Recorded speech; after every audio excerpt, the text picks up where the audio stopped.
بسم اللہ الرحمن الرحیم۔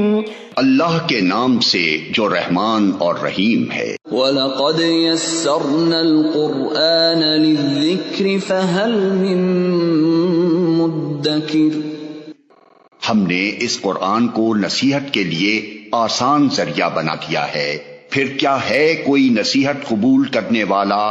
اعوذ باللہ من الشیطان الرجیم، بسم اللہ الرحمن الرحیم۔ هو الاول والآخر والظاہر والباطن وهو بكل شیء علیم۔ اللہ رب العالمین نے اس آیت میں اپنی صفات ذکر کی ہیں، بلکہ سورۃ الحدید کی ابتدائی 6 آیات اللہ رب العالمین کی صفات پر مشتمل ہیں۔ ان صفات میں سے اس والی آیت میں یہ جو آیت نمبر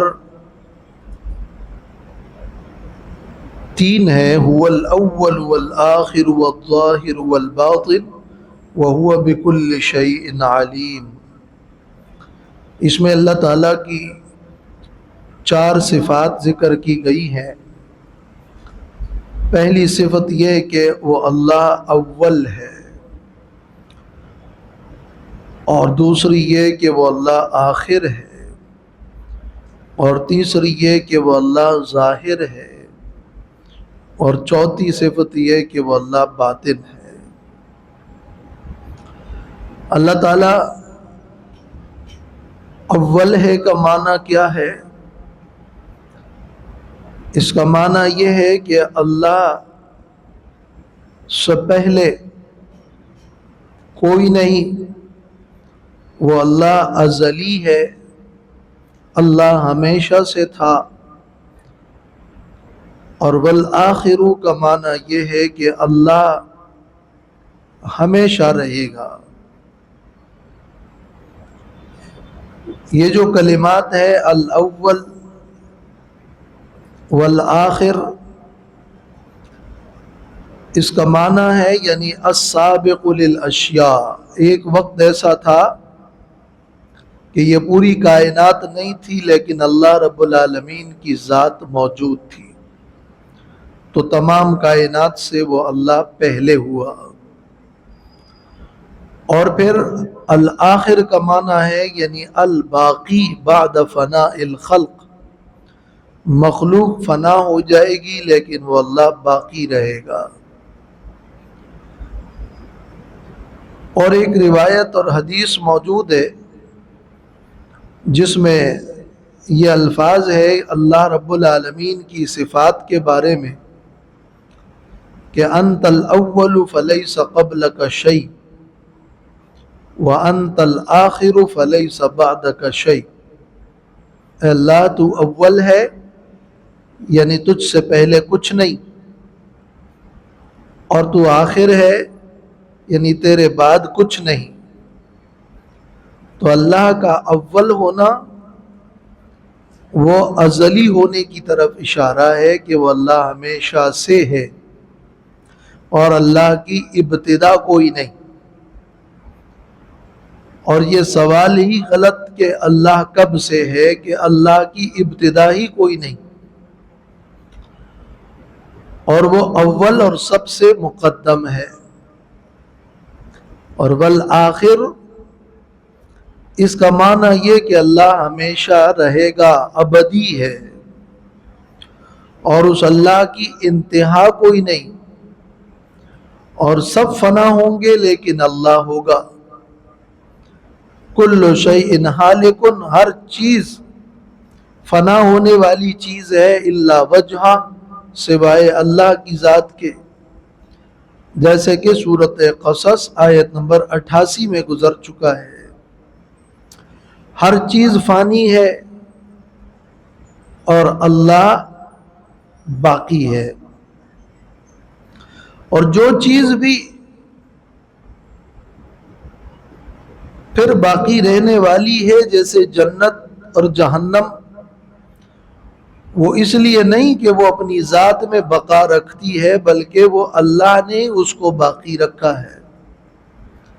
تو جو چیز بھی باقی رہے گی وہ اللہ کی بقا سے باقی رہے گی، ورنہ اپنے اصل کے اعتبار سے ہر چیز فانی ہے اور صرف اللہ ہی باقی ہے۔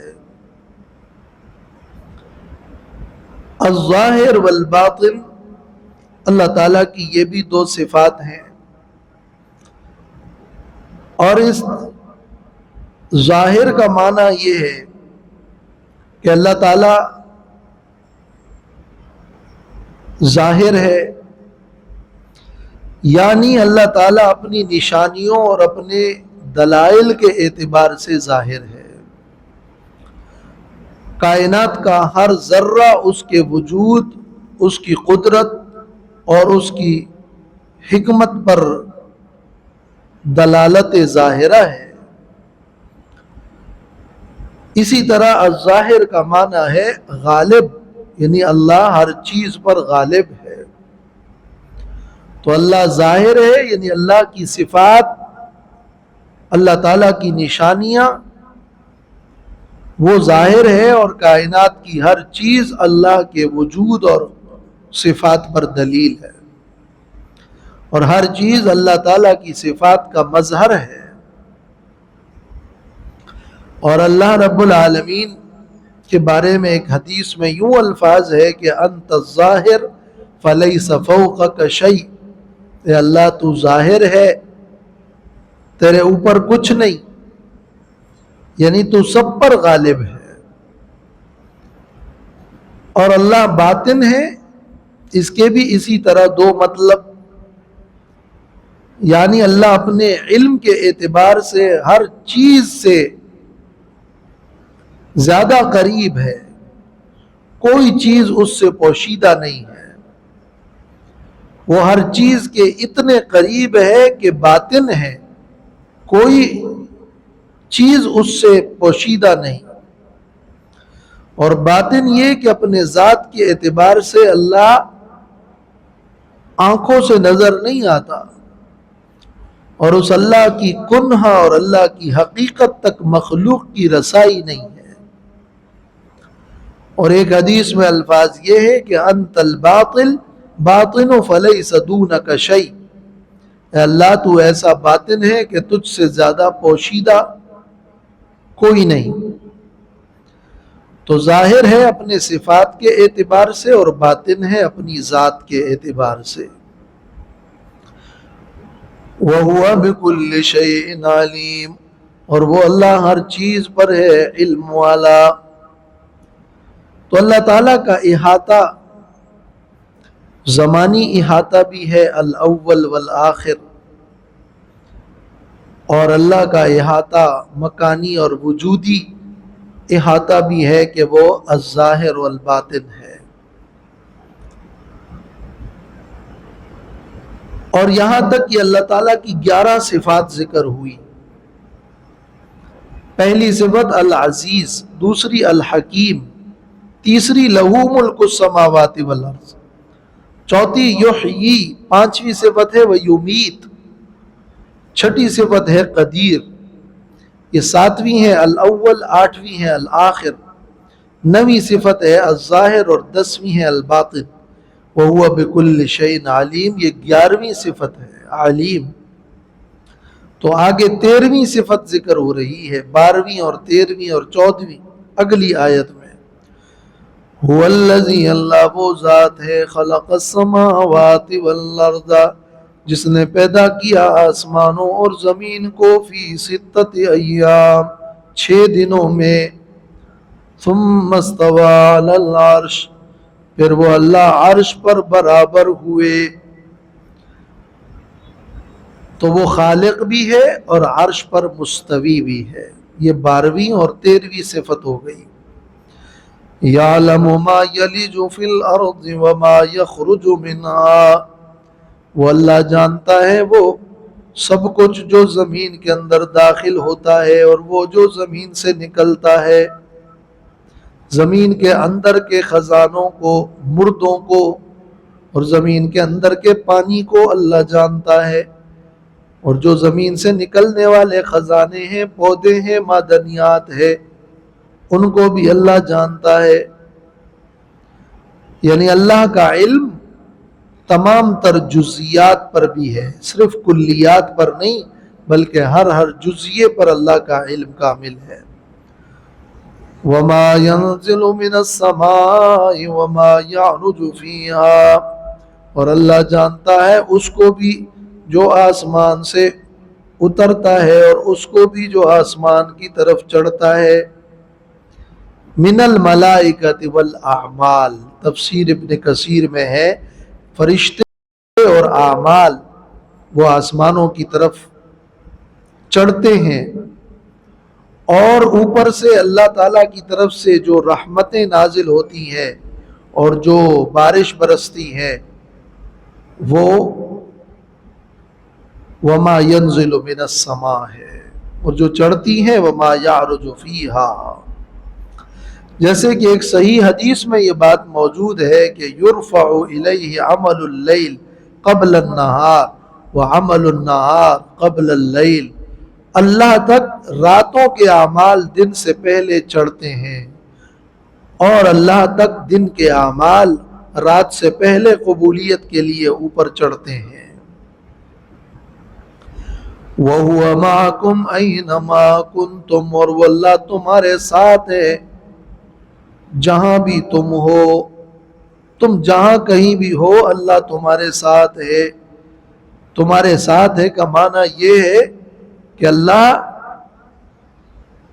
اپنے علم اور اپنے قدرت کے ذریعے سے تمہارے ساتھ ہے، وہ تمہارے ایک ایک حال کو جانتا ہے، بے اعتبار قدرت کے اور بے اعتبار علم کے وہ تمہارے ساتھ ہے۔ تمام سلف صالحین متفق ہے کہ وہ معکم کا معنی یہ ہے کہ اللہ سمع اور بصر کے اعتبار سے، علم و قدرت کے اعتبار سے تمہارے ساتھ ہے، اپنی ذات کے اعتبار سے تمہارے ساتھ ہے تو مراد نہیں ہے، بلکہ وہ تمہیں جانتا ہے اور تم پر قادر ہے۔ اور یہ اس لیے کہ اسی آیت میں ہے کہ ثم استوى علی العرش، اللہ عرش پر مستوی ہے، اور یہاں ہے کہ وَهُوَ مَعَكُمْ، اللہ تمہارے ساتھ ہے۔ اللہ کا عرش پر مستوی ہونا متشابہات میں سے ہے، جس کی پوری ماہیت اور کیفیت اللہ ہی جانتا ہے، اور اللہ تمہارے ساتھ ہے بے اعتبار علم کے اور بے اعتبار قدرت کے۔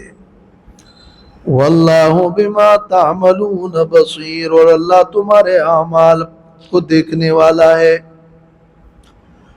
اور یہ بہت بڑی نصیحت ہے کہ وَهُوَ مَعَكُمْ أَيْنَمَا كُنْتُمْ، اللہ تمہارے ساتھ ہے۔ ایک روایت میں ہے جس میں کوئی ابن کثیر نے ذکر کیا ہے کہ ایک آدمی نے پوچھا اللہ کے رسول ما تزکیۃ المرء نفسہ، بندہ اپنے نفس کا تزکیہ کیسے کرتا ہے؟ تو آپ نے فرمایا یعلم، بندہ جب یہ جانتا ہے ان اللہ معہ حیث کان، کہ اس کے ساتھ اللہ ہر وقت موجود ہے، تو بس اسی سے اس کا تزکیہ ہو جاتا ہے۔ حضرت عمر کا قول ہے کہ ایک آدمی نبی صلی اللہ علیہ وسلم کے پاس آئے اور کہا کہ مجھے کوئی ایک ایسی نصیحت کیجئے اور ایسی بات بتائیے کہ تاکہ میں اسی اصول پر اپنی زندگی گزاروں۔ تو آپ نے فرمایا کہ اللہ تعالیٰ سے ایسی حیا کرو جیسے تم اپنے خاندان میں کسی معتبر اور بڑے آدمی کو دیکھ کر حیا کرتے ہو، ایسے اللہ سے حیا کیا کرو، تو بس تمہاری زندگی بہترین زندگی گزرے گی۔ واللہ بما تعملون بصیر، اور اللہ تمہارے اعمال کو دیکھنے والا ہے۔ یہ 16ویں صفت ہو گئی، یعنی 12ویں ہے خلقہ کہ وہ خالق ہیں، 13ویں ہے کہ وہ مستوی ہے، اور 14ویں صفت ہے کہ وہ عالم ہے۔ تو 15ویں صفت ہے کہ وہ معکم، وہ اللہ تمہارے ساتھ ہے، اور یہ 16ویں صفت ہے کہ وہ اللہ تمہارے اعمال پر بصیر ہے۔ لہو ملک السماوات والارض، اس اللہ ہی کے لیے بادشاہی ہے آسمانوں اور زمین کی۔ یہ مضمون دوبارہ ذکر کیا کہ جس طرح وہ خالق ہے اور سب جانتا ہے، اسی طرح وہ فرما رواں ہے، اس کی بادشاہی ہے آسمانوں میں بھی، زمین میں بھی، دنیا میں بھی اور آخرت میں بھی۔ وَإِلَى اللَّهِ تُرْجَعُ الْأُمُورُ، اور اللہ ہی کی طرف تمام کام لوٹائے جائیں گے۔ قیامت کے دن سارے کام اللہ کی طرف لوٹیں گے اور اللہ تعالی آخرت میں اعمال کا اجر عطا فرمائے گا اور میزان اعمال قائم ہوگی۔ یولج اللیل فی النہار ویولج النہار فی اللیل، یہ وَإِلَى اللَّهِ تُرْجَعُ الْأُمُورُ، یہ 17ویں صفت تھی کہ وہ اللہ تعالیٰ کے لیے بادشاہی ہے اور اختیارات ہیں۔ تو 18ویں اور 19ویں صفت ہے یہ کہ یولج اللیل فی النہار، داخل کرتا ہے اللہ رات کو دن میں، ویولج النہار فی اللیل، اور داخل کرتا ہے دن کو رات میں۔ رات کو دن میں داخل کرنا اور دن کو رات میں داخل کرنے کے دو مطلب ہیں۔ ایک مطلب تو اس کا یہ ہے کہ یعنی رات کے بعد دن آتا ہے اور دن کے بعد رات، تو یہ ایک دوسرے میں داخل ہونا ہے۔ اور دوم یہ کہ کبھی رات طویل ہوتی ہے اور کبھی رات چھوٹی ہوتی ہے، تو گویا کہ رات میں دن کا کوئی حصہ کبھی داخل ہوتا ہے اور کبھی رات دن میں داخل ہوتا ہے۔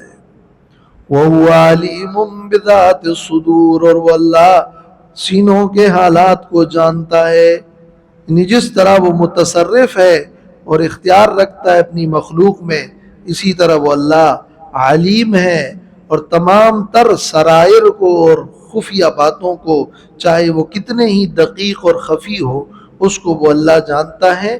اور یہ وہ 20ویں صفت ہے جو یہاں ذکر ہوئی۔